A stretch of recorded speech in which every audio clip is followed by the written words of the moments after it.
जोहार झारखंड, नमस्कार। Live Indian guard से मैं केतकी। ऐसे लोगों की संख्या लाखों करोड़ों में होती है जो कीड़े मकोड़ों की तरह जन्म लेते हैं और मर जाते हैं, लेकिन उन्हीं में से कोई एक ऐसा होता है जिसकी चर्चा उसके मरने के कई सालों बाद भी होती है। वो कुछ ऐसा करके जाते हैं जो ना केवल लिखा जाता है बल्कि पढ़ा भी जाता है, सुना सुनाया जाता है, चर्चाएं होती हैं। तो खैर, ऐसे बहुत सारे महापुरुष हैं हमारे बीच। कुछ ऐसे भी हैं जो विदा ले चुके हैं, लेकिन उनकी कर्म ने उनको आज भी जिंदा रखा है। बात करना चाहूंगी आज मैं जेन ऑस्टेन की।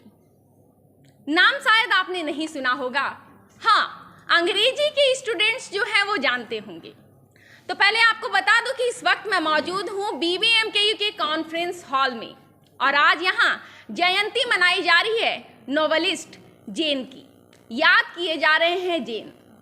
और इंग्लिश विभाग के विद्यार्थी आप इस वक्त देख पा रहे होंगे, सब बैठे हैं। बस अभी अभी कार्यक्रम समाप्त हुआ है और आज कार्यक्रम पर बात करने के लिए हमारे साथ मौजूद हैं HOD English doctor Amita Verma ma'am. सबसे पहले मैम स्वागत है। धन्यवाद केतकी मैम, क्या कहना चाहेंगी इस कार्यक्रम के बारे में? आज के दिन हम सब अंग्रेजी विभाग के सारे शिक्षक और सारे स्टूडेंट्स विद्यार्थी मिलकर जेन ऑस्टन का जन्म शताब्दी वर्ष मना रहे हैं और इसमें हमें बहुत ही आनंद आया कि हमारे सारे स्टूडेंट्स ने खुद इसमें आगे बढ़ चढ़ कर उन्होंने ये आइडिया, ये हमें सुझाया कि हम सब इसमें कुछ करना चाहते हैं। इस दिन को स्पेशल याद सबको ही रहे।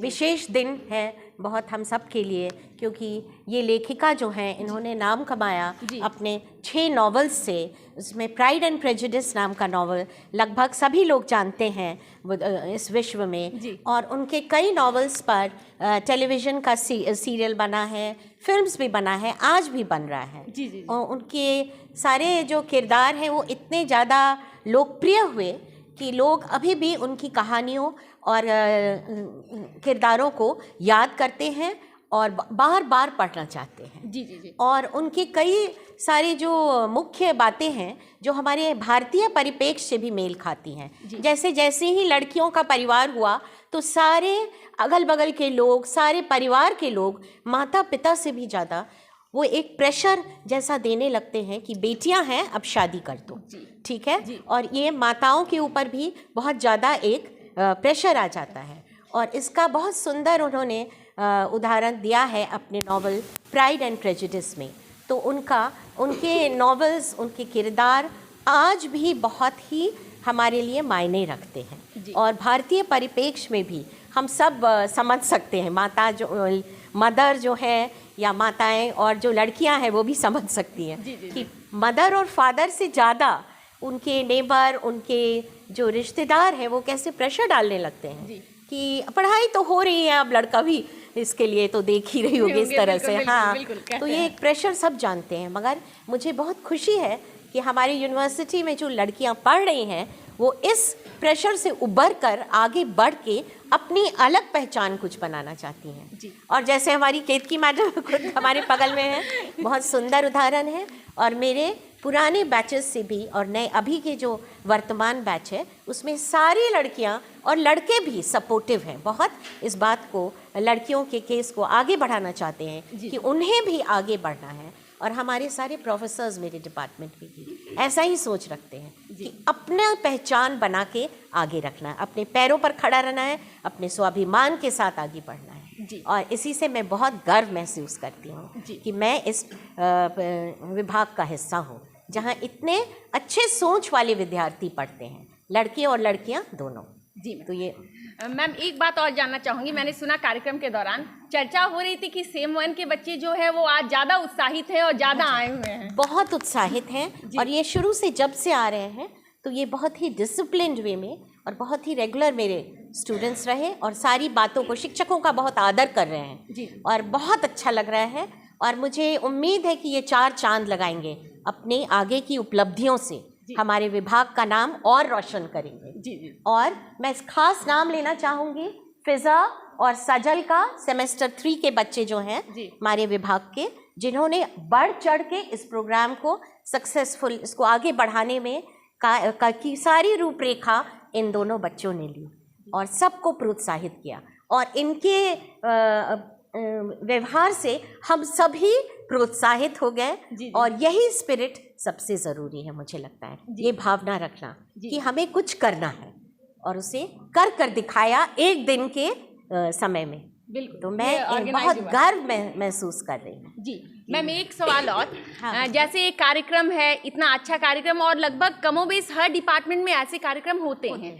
एक बच्चे जो आते हैं वो 75% अटेंडेंस को बर्डन की तरह लेते हैं, जबकि ये सीखने का बहुत बड़ा मौका है। इस पर क्या कहेंगी मैम? मैं तो कहूँगी कि हम लोग जितना एक शिक्षक से डायरेक्ट सामने सामने बैठकर अपने क्लासरूम में सीख सकते हैं, उनके व्यवहार से, उनके ज्ञान से, उनके जीवन के मूल्यों से, वो घर बैठकर कितना भी ऑनलाइन हो वो चीज़ नहीं हासिल हो सकता है। और हम शिक्षक भी बच्चों से सीख लेते हैं। हमारी सीखने की ये कभी ख़त्म नहीं होती है। मैं हमेशा अपने आप को एक स्टूडेंट की तरह, विद्यार्थी की तरह ही मानती हूँ और बच्चों से भी बहुत कुछ सीखती हूँ, उनके उत्साह से, उनके प्रश्न करने की शैली से। आजकल बच्चों में एक कॉन्फिडेंस होता है और वो आपसे प्रश्न करते हैं, अगर आप कुछ बोल दें तो मुझे बहुत अच्छा लगता है। इनफैक्ट हमारे डिपार्टमेंट में सभी प्रोफेसर्स ऐसे ही हैं जो, तो हम लोग बच्चों से भी सीखते हैं और बच्चे भी हमें सीखें। डायरेक्ट जो बैठते हैं उनका जो बहुमूल्य, उनको जो योगदान मिलता है विभाग से, वो घर बैठने से नहीं हो सकता है। और ये 75% बर्डन नहीं है, बल्कि हम तो कहेंगे बहुत बड़ा गिफ्ट है बच्चों के लिए। और बच्चे इसको फील कर रहे हैं, महसूस कर रहे हैं और अपनी उपस्थिति से हमें भी बहुत प्रोत्साहित कर रहे हैं कि हम अपना बेस्ट, अपना सबसे बहुमूल्य अच्छी बातें दें। जी बिल्कुल, बस बिल्कुल मैम। तो माहौल आपने देखा, शिक्षा के मंदिर में बस्तियां गुलजार होती हैं विद्यार्थियों की, और विद्यार्थियों से ही कैंपस की चमक होती है। दीवारें तो वीराने में भी खड़ी की जा सकती हैं, लेकिन विद्यार्थियों से ही विश्वविद्यालय की शोभा बढ़ती है। और ऐसे कार्यक्रम जो हैं वो मल्टी डायमेंशनल डेवलपमेंट के लिए ज़रूरी होते हैं। डिपार्टमेंट ऑफ इंग्लिश के बच्चे और टीचर्स ये महसूस करते हैं और ऐसे कार्यक्रम भी ऑर्गेनाइज करते हैं। तो खैर, विद्यार्थियों से भी उनकी राय जानेंगे कि आखिर जैन के बारे में क्या जानते हैं वो और कैसे याद करना चाहेंगे उन्हें उनकी जयंती पर। तो खैर, थोड़ी देर बाद मैं फिर जुड़ूंगी आपके साथ। आप बने रहें लाइव इंडियन गार्ड के साथ।